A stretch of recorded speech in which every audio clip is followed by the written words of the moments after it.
Pluoštinė kanapė tai yra vienas nuostabiausių augalų pasaulio, kur galima daug ką pagaminti, pradedant maisto produktais, baigiant statybom, tekstilė. Pabandykim nemaišyti žmonės narkotinės kanapės ir pluoštinės kanapės, kurią augino mūsų bočiai ir buvo kanapių druskam bulvyčių per kalėdos. Kanapę reikia mylėti, įeiti į lauką, pašnekėti su ja.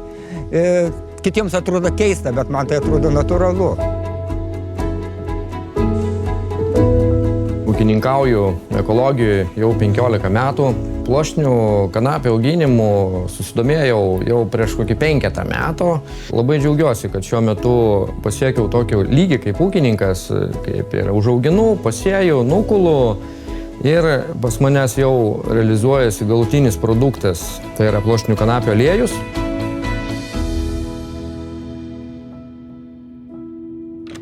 Mūsų šeimos ūkį įkūrė mano senelis Edmundas ir mūsų verslas vienas iš pagrindinių yra aliejaus spaudimas.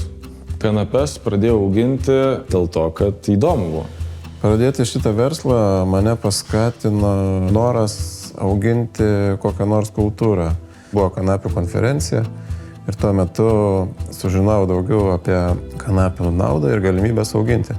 Pagrindinis ir populiariausias produktas iš mūsų gaminamų yra šalto spaudimo aliejus. Jis gali būti naudojamas tiek kulinarijoje, tiek kosmetikoje.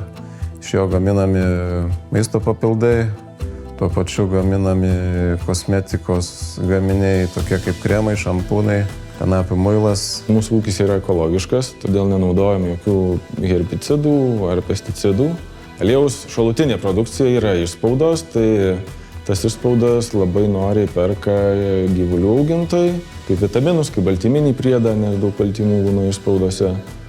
Ir sėklytės tų pačių augalų. Kanapių branduoliai yra lengvai virškinamas patogus produktas vartojimui, nes į jų galima susiplakti kokteilį, galima pasigaminti pieną, galima į patiekalą, į salotas įberti. Tai puikus būdas paįvairinti kasdienę mitybą. Esu ūkininkas, kuris ne tik augina pluoštinės kanapės, bet ir gaminu įvairiausią kanapių produkciją, kaip kanapių sėklų aliejų, kanapių proteiną, miltus, skinam arbatas rankomis, taip pat jas ir džiovinam. Dauguma mūsų produktų yra sertifikuoti ekologiškai, dėl to tinka šeimoms, kurie vertina ekologišką produkciją tiesiai iš ūkininko. Šis augalas toliau nenustoja stebinti, nes ir šiai dienai su partnerio pagalba pradėjome ir tekstilę gaminti iš kanapių pluošto, tai tikrai galimybių plėstis, pateikti naujovių tikrai yra daug. Derlius priklauso kaip visada nuo pirmiausiai, jeigu taip pagalvojus, tai kokią sėklą pasiimsi, paskui kaip išdirbsi žemę, kaip ją iškultivuosi ir netgi reiškia kaip pasiesi, o paskui aišku pirmiausiai kaip gamta. Ir aišku, kaip nuimsi, laiku nuimti, kokiu kombainu, kad laiku reikia išdžiovinti, laiku išvalyti, pirminis valymas, antrinis valymas ir aišku, paskui maišai, laikymas, toliau spaudimas.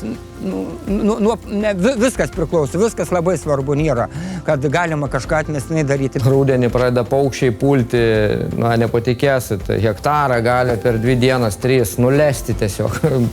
Tūkstančiais atskrenda paukščių ir nulesa hektarą. Tai čia visiškai nesusiję nei su orais, nei kažkom tai, ar čia aš blogai pasėjau. Miškas yra plaučiai žemės, o kanapės jau nustatyta, kad hektaras kanapių atstoja mažiausiai kelis kartus daugiau negu miškas, kaip žemės plaučiai. Tai čia toks globalus, į kurį reikia įsiklausyti ir valstybė, ir galbūt netgi pasauliui, kad aš manau, kad pradėtų šiek tiek skatinti tą pluoštinių kanapių auginimą. Lietuva viena buvo lyderiaujančių pasaulyje. Ne tik tai, kaip šneka apie bakonus ir kiaules, ką mes eksportavom linus ir kanapes. Kanapė yra mūsų kaip protėvių augalas. Lietuva yra ideali kanapiai.